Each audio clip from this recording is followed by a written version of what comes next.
Good. All right, appreciate everyone for joining us for Coach Smith's weekly press conference. We'll get started with an opening statement from Coach, and then we'll open it up for questions. Hello, everyone. Just starting out, I'm super proud of our effort on Saturday. Not only did we win, but we played with an identity of, Penn State football. It was complimentary football at its best, and we're going to continue to build off of that. Last week, I gave the team 4 key points of emphasis. We delivered on all 4 of those. They were dominating the line of scrimmage, playing with passion and pride, get Nick and Katron a combined 30-plus touches, and then pressuring the quarterback. With the 30-plus touches, Nick and Katron had 45 touches for 268 yards. And then the pressure on the quarterback, obviously, we had 5 sacks. Offensively, positives, we had 0 turnovers. We were physical and explosive in the run game. We had an explosive pass touchdown. And then we had back-to-back fourth-quarter drives. The one drive was 9 minutes and 5 seconds. Without throwing the ball. So, those were big time for us. Room opportunities for growth on offense. Our third down was not good enough. We have to make sure we're better on third down to stay on the field. Defensively, positives. We have a goal. Last week was 5 or less explosives. We hit that. They only had 4 explosives against us. Pressure the quarterback, and we ended up with 5 sacks, and then third and fourth down dominance. I think they were 1 for 12, if I'm not mistaken, so that was good. Rooms for growth. Obviously, the first play of the game, the kid went for the long touchdown run. We got to get that fixed and take those explosives off the board. And then the roughing the quarterback penalties, we got to get that cleaned up, and how our guys can tackle the quarterback. That's just a different deal nowadays. Special teams, Coach Lustig continues to do a great job with those guys. We blocked another kick, and then our sky punt was good. We pinned them down on a punt as well inside the 5, I think it was. Opportunities for growth, we did have the 1 penalty, so we'll get that cleaned up. Our offensive player of the game was Katron Allen. Defensive player of the game was Deni Dennis Sutton. And our special teams player of the game was Deni Dennis Sutton as well, with his block punt. I'm really excited to be hosting Nebraska Saturday night at Beaver Stadium. I thought our fans were incredible at their last home game. I'm really looking forward to our fans showing up and supporting our team on Saturday night. It's a primetime event, hoping for the same passion that we had at the last home game. We're going to recognize 30-plus seniors this Saturday, a group that's done so much for Penn State football and our community. This is a chance for our fans to celebrate these guys, and I'm really excited to make this a night that reflects everything that Penn State stands for. Thank you. Questions? Good start with Rich Garcella, followed by Neil Riddell. Thanks, Greg. Good afternoon, Terry. How are you? I'm doing good, Rich. How you doing? I'm good. You mentioned the seniors and their last home game. What has this class of 22 meant to the Penn State program and the brand? Yeah, they've been incredible for us. There was a 3-year stretch that I think we had the most victories in a 3-year stretch in our history. These guys have really transformed the expectation for Penn State football. And as we move forward, they've set the standard. It's just a tremendous group of young men, and super proud that we can go out here at Beaver Stadium on Saturday night and pay tribute to these guys and hopefully get a victory for them. Let's go to Neil Riddell, followed by Bob Flounders. Hey, thanks, Greg. Hi, Terry. Hey, Neil. Pat Kraft said you would be considered a candidate for the job. I mean, can you say whether you've had a formal interview or will have? And can you touch on the support that you've received from the Penn State community? Yeah, I haven't had any talks in regards for the head coaching position. The way I see it is my interview is every day that I'm operating in this seat. In regards to the support from the community, it's been amazing. Every avenue from alumni, lettermen, family, friends, community. The support has been amazing. Let's go to Bob Flounders, followed by Mark Wogenrich. Terry, how are you doing? Good, Bob. How you doing? I'm good. Terry, you mentioned Nick and Katron, a couple of seniors. You mentioned Senior Day. I don't want to be Captain Obvious here, but one of your seniors, Katron Allen, is chasing history, the all-time rushing record. Do you want your team, your players and your coaches, he's got a lot of seniors blocking for him. Do you want your team and your players to embrace his pursuit, or are you worried that might detract from the focus of winning the last two games? Yeah, obviously, the most important goal is to win the game. But we do know in our keys to victory every week is for Katron and Nick to touch the ball. And if they're touching the ball, that means we're going to get closer to that goal. I want nothing more than for him to have the opportunity to break the goal. But it's paramount for us to get him the football for us to have success. So they work hand in hand, and hopefully he can get it. Let's go to Mark Wogenrich, followed by Frank Bodani. Hey, Terry, how are you? Good, Mark. Wanted to take it back to 2013. Might have been December of 2012. How did that process come about of Matt hiring you on his first staff at Temple? What was Matt Rule like then, and what brought you to Temple to work with him? Yeah, that was kind of a unplanned hiring, I guess. Back then, I was the head coach at Gateway High School and the athletic director there. Matt Rule came in to recruit one of my players, and long story short, I had a past player of mine that went to Ohio State, and he came back to visit me. He was going through some life-changing decision-making, and so I'm sitting there talking, discussing, blah, blah, blah, whatever. Matt Rule sitting there listening to the conversation, and long story short, Matt appreciated my care for my player at that point, and we just had a discussion, and a day later he offered me the job. So it was a tremendous opportunity for me to grow from high school to college, and I'm thankful for that. I appreciate Matt for taking a chance on me. I'm thankful for our relationship. Let's go to Frank Bodani, followed by Mike Gross. Hey, good afternoon, Terry. Hope you're doing well. Thanks, Frank. Yeah. Katron, all your time at Penn State as a player and coach, what's unique about him? What's special about him from other running backs you've seen, you've coached?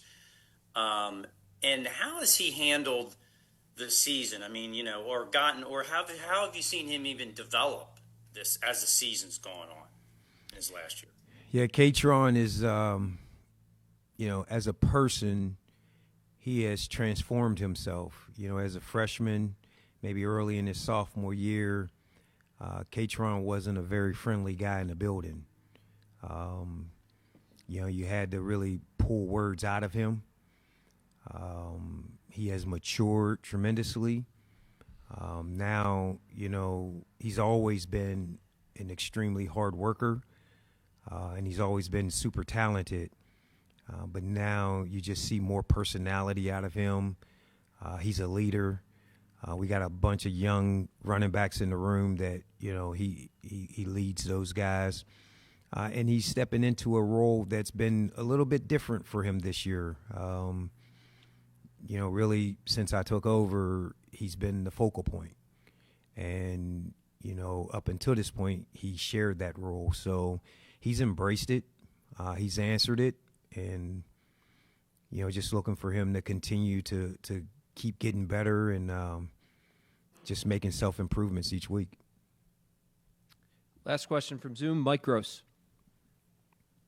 Good afternoon, Terry. How are you? Good. How you doing, Mike? Good, thanks. As opposed to like a month ago roughly a month ago when you became a head coach, and it would have been kind of overwhelming for anybody for the circumstances in which you became a head coach. Can you talk about a little bit in the time since then, how you've sort of learned how you could do this job and how you could make it work for you and maybe could envision yourself being a head coach down the road? Yeah, each day I'm learning more and more. I'm learning what each department handles, how they go about their business, how it affects us. I think the most important thing that I've learned is keep the main thing the main thing. You guys are all in this room because of what we do on the football field. And so that's the main thing. I've tried to portray that message to our locker room. We recruit a certain type of kid here, so those guys are, understand what it means to play for Penn State football. I think in the last few weeks, you've really seen a different approach or style of play, and these guys have embraced it. After the game Saturday, our entire O-line came to the presser, and that's our identity now. We're going to run the football, and those guys are embracing that, and it's just a mentality that we're going to carry here. I'm looking forward to us, coming out this weekend and establishing the line of scrimmage again. Thanks. Mark? Terry, thanks for your time. Thanks, Mark. Darius played a lot of football for you on Saturday. Could you size up how he did after looking at film? And I think we're a little surprised to see him in the media room. That hasn't been the case with true freshmen. Is that a policy change or just something you were comfortable with that particular kid? Yeah, Darius is playing extremely well. He played the most snaps of any corner on the team, which is a tribute to him. Really coming into his own, part of our freshman movement. He's the guy that's going to be important to our future, and he continues to make big play after big play. The moment's not too big for him. He's a super mature kid. As far as the policy, it's just a case by case. He's very mature. He can handle it, and I thought he did a nice job with it. Over here on the right, Audrey. Hey, Terry, how are you? Hey, Audrey. Obviously, Saturday night was such a big moment. We've seen the videos afterward in the locker room, that kind of thing. Did you hear from, who was the most surprising person maybe that reached out to you to congratulate you? And have you had any communication with James, obviously, since taking over and trying to figure this whole thing out in the past month? Yeah. My phone, I have two phones. Each phone had about 500 text messages on it. Plus direct messages was like another 500 or 600. So it was really busy.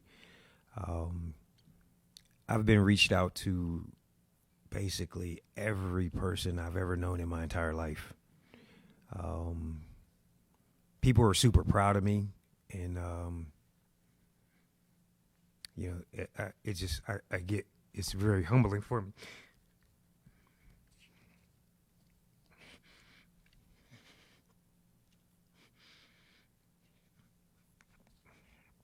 I apologize. It's just humbling sitting in this seat.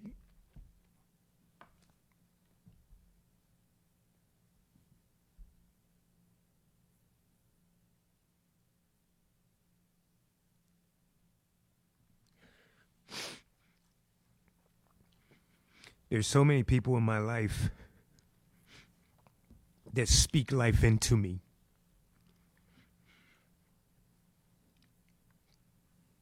And they all reach out.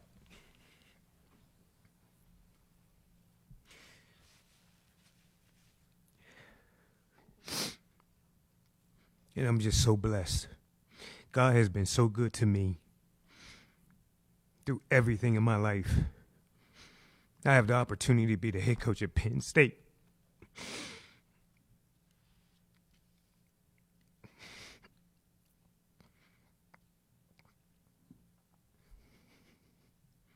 I don't think anything has made me or my family happier than this opportunity. I'm thankful for all my friends, my family, my supporters. Saturday was, I can't even tell you how I felt. I've never been lifted off the field in my career.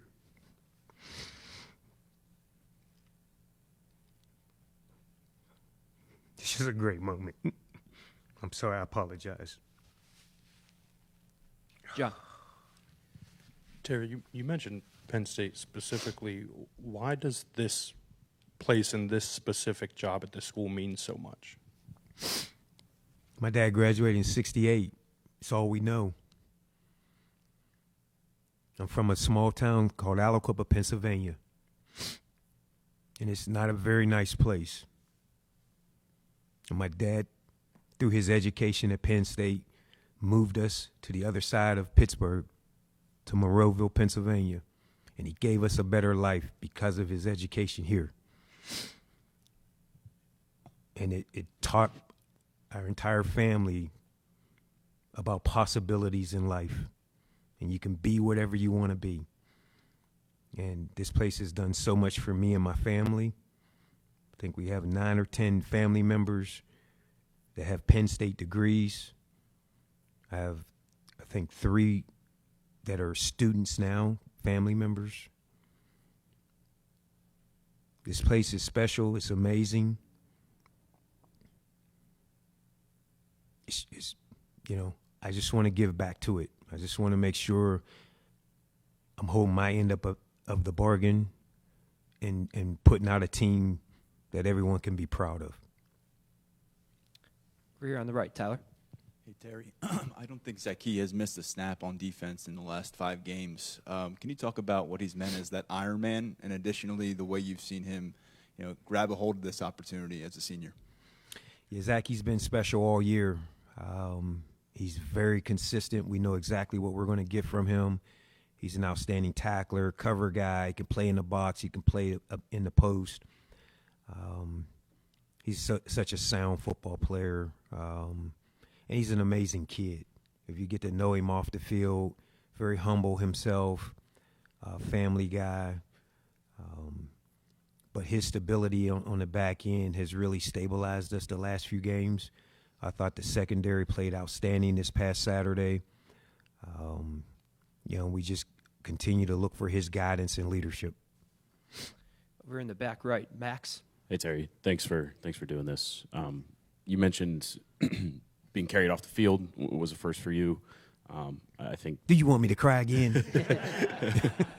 I was just gonna say I think Nick Dawkins gave you a game ball afterward in the locker room too. As you've said, this team could have packed it in a while ago, and they haven't, and got you that first win. I guess what was that moment like, and what has this buy-in been like for you? Yeah, the buy-in's been awesome. I'm gonna give you this example, and this speaks volumes for this locker room. One of our older guys has something going on the week of December 5th, 7th, whatever that weekend is. Season's over, right? Maybe possibility of a bowl game, hopefully, whatever. And he's asking me, Coach, when we win these 2 games, will we have practice that weekend? Because I have this family event that I don't want the conflict. So he's already speaking that he's going to play when we're in a time of opt-out. We're in a time where guys can easily walk away. This is one of our veteran guys that if I said his name, you're like, whoa. That speaks volumes to this locker room. Like, these guys are dialed in. They're playing their hearts out. there is no dissension. There is no guys looking the other way.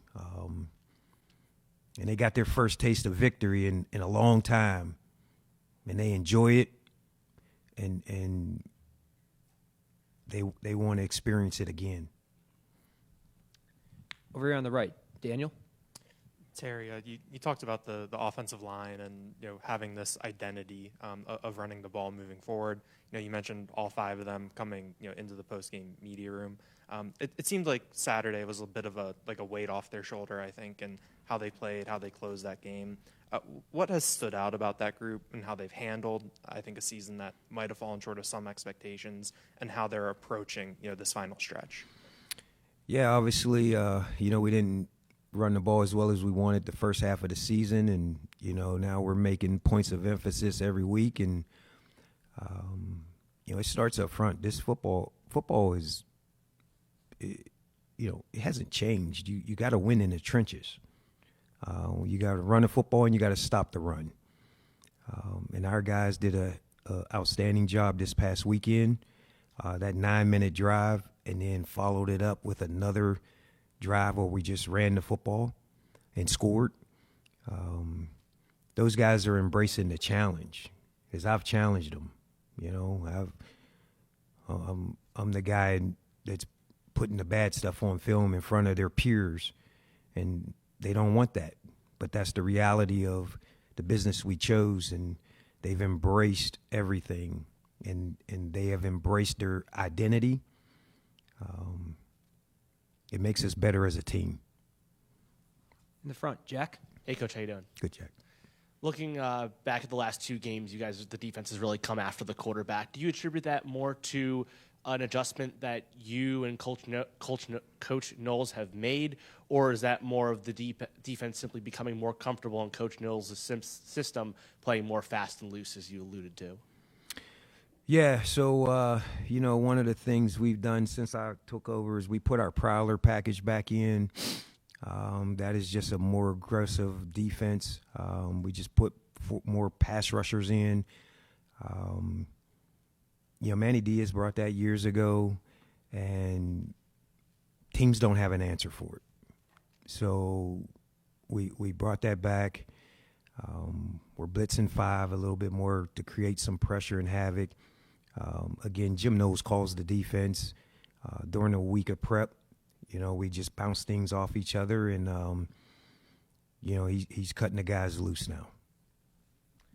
Way in the back, T. Frank. Hey, Terry, back here. Wanted to ask you, you mentioned running the ball and the offensive line being the identity of the team, but the quarterback obviously still has to be a part of the offense. So how did you assess Ethan Grunkmeyer's performance in the first half versus the second half, where I think he had 6 passes, and the decision-making behind some of the play calling there? How do you see him fitting into all this going forward, playing the final 2 teams on your schedule? Yeah, Ethan continues to progress. The long touchdown pass, I think, was one of the longest in multiple years. That was big in the sense that it opened the run game up. Those guys realize they can't crowd the box. It's kind of you put them in a situation where they have to pick their poison. I think Ethan, on some of the 4th down calls and 3rd down calls, he's got to stand in the pocket just a little bit more. And that's just, continuing to grow and develop. And he'll get that with experience. But I think each game is managing the game really well. I think he's playing better. In the second half, he used his legs, which we need that, so those guys can't just tee off with him in the pocket. And then, the most important thing for us is when he's running, we can't afford for him to take a hit. He's got to go down and slide and, keep himself healthy so he can play the next snap. Got time for a few more in the front here. Audrey? Terry, I think 2 months ago, if we would have said, hey, it's senior day and you guys are doing it without James and without Drew Eller as your starting quarterback, I think we all would have kind of wondered what happened. We probably wouldn't have believed it. What has Drew meant to this program? What do you think Saturday night's going to mean for him? And have you had any contact with James? Yeah, Drew, Drew means everything to us. You know, obviously we've won a lot of football games with him under the helm. He's a tremendous leader, tremendous part of our locker room, our culture. Again, when we go back to the subject of opt-out and guys could walk away, you know, he's injured. He's done for the year. He could easily detach from this team. He's at every meeting. He's at every practice, and he travels with us on the road. And that's true leadership. He's been very special for us. He's been a great role model and resource to Grunk. He's leaving his mark on us in a different way, and it's super positive, and I'm thankful that, you know, he's still around and with us. John? Terry, you mentioned early when you got the interim job that one of the hardest parts was not coaching football, and then you said later that you're able to coach more. What is the hardest part of the job right now as the non-on-the-field stuff draws closer here in the next few weeks? Yeah, just continuing to keep these guys close and playing as one. You know, we just live in a world of these guys have agents. These guys have people in their lives that are telling them to be selfish. And my job is to channel that energy to a team. And, you know, I showed a video, I think, I can't remember, a day or two ago, and it simply said, you know, every kid has, or every player has their own agenda. You just got to make your agenda work with the team agenda. And that's how we're channeling all our energy. It's okay to have dreams and aspirations for what you want your life to be, but we just got to put it through the team aspect so that we all can become successful together. Got time for one more. Tyler? Thanks again, Terry. You mentioned the opt-out culture kind of in college football these days. It's also a kind of transfer culture where if you don't have the biggest piece of the pie in your position room, you might be looking elsewhere. Can you speak on what you've seen from your position room when looking over at Nick and Katron since they came here in 2022? We've heard about this from their running backs coach. We've heard about it from James. But from kind of a different distance, a different viewpoint in the building, what have you seen for those two collaborating over these 4 seasons? Yeah, Nick and Katron, we've been so fortunate to be able to keep those guys. When do you have 2 guys, both super successful, stay and compete with each other, and one not leave? It's a testament to what James did prior. It's a testament to Penn State, and it's a testament to those 2 guys. You know, and it's proof that, you know, we use a saying in the corner room, everyone can eat together. We don't have to pit against each other. Those guys are true role models of how to get it done. They're buddies, they're friends, they collaborate together, they discuss ball together, and they help each other. And it's kind of cool to watch those guys. You know, they love ball and you know, they play off of each other. And, you know, certain games, it's Nick style. Certain games is Katron style. You know, hopefully Saturday, I would like to see both of them get 100 yards, and it'd be beautiful. Thanks, Terry. No writing about me being a big crybaby.